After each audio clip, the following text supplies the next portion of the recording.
بسم اللہ الرحمن الرحیم عن اوس بن شرحبیل انہ سمع رسول اللہ صلی اللہ علیہ وسلم یقول من مشى مع ظالم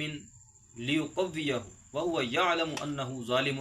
فقد خرج من الاسلام رواہ البیہقی فی شعب الایمان او کما قال علیہ الصلاۃ والسلام۔ حضرت اوس بن شرحبیل رضی اللہ تعالیٰ عنہ روایت کرتے ہیں،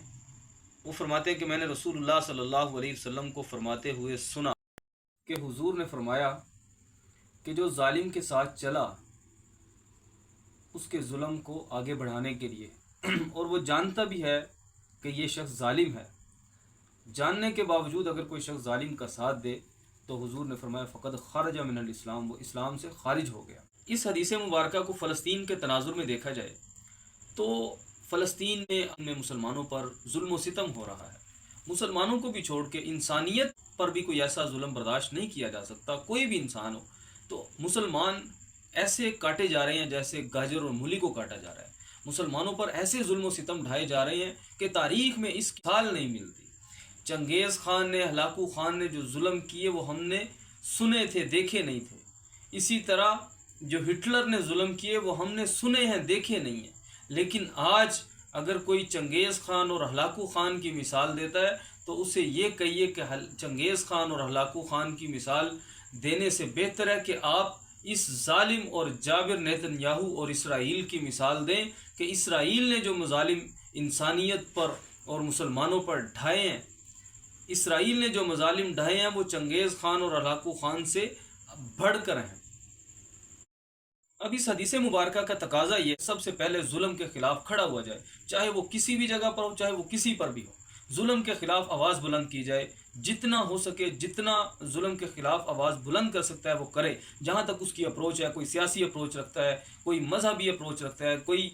سکول کالجز یونیورسٹیز کی اپروچ رکھتا ہے، جہاں تک بھی وہ اپروچ رکھتا ہے، جہاں تک وہ اپنی بات کو پہنچا سکتا ہے اور ظلم کے خلاف جنگ لڑ سکتا ہے، کوئی صحافی ہے، کوئی دانشور ہے، کوئی عالم ہے، کوئی اسکالر ہے، جو جس فیلڈ میں ہے وہ اپنی فیلڈ میں رہ کر ظلم کے خلاف آواز بلند کرے۔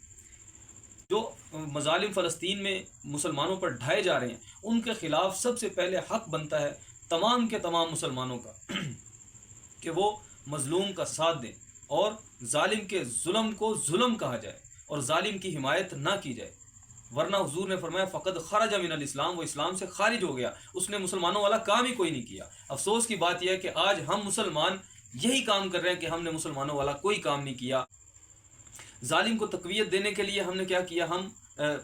جو ظالم ہیں ان کی مصنوعات کو ہم ترویج دے رہے ہیں، ان کی مصنوعات کا استعمال کر رہے ہیں۔ یونیلیور ہے، اسی طرح مختلف کمپنیز ہیں جو یہودیوں کی اعلی کار ہیں اور یہودیوں کو ٹیکسز دیتی ہیں، لیکن ہم جانتے ہیں، جاننے کے باوجود ہم ان کا ساتھ دے رہے ہیں، ہم ان چیزوں کو استعمال کر رہے ہیں۔ تو اس ایمان کا اور اسلام کا تقاضا کم از کم یہ ہے کہ ظلم کے خلاف آواز بلند کی جائے، ظلم کو اپنے ہاتھ سے روکا جائے۔ جو حدیث مبارکہ میں 3 سٹیپ بیان کیے گئے، ظلم کو اپنے ہاتھوں سے روکا جائے۔ تو اگر ظلم کو نہیں روک سکتے تو دوسرا درجہ پھر یہ ہے اپنی زبان سے ظلم کے خلاف آواز بلند کی جائے، اور اگر یہ بھی نہیں کر سکتے تو کم از کم درجہ ایمان کا یہ ہے کہ انسان ظالم کے ظلم کو برا سمجھے اور دل میں یہ نیت رکھے کہ اگر اللہ مجھے پاور دے، اگر مجھے طاقت ملے تو میں اس نظام میں ظلم کو مٹا کر دم لوں گا۔ ایمان کا کم از کم تقاضا یہ ہے۔ آج فلسطینی مسلمان بہن بھائی ہماری راہ تک رہے ہیں، ہم ان کا ساتھ نہیں دے رہے، تو کم از کم ایسا کریں کہ ظالم کا ساتھ بھی نہ دیں۔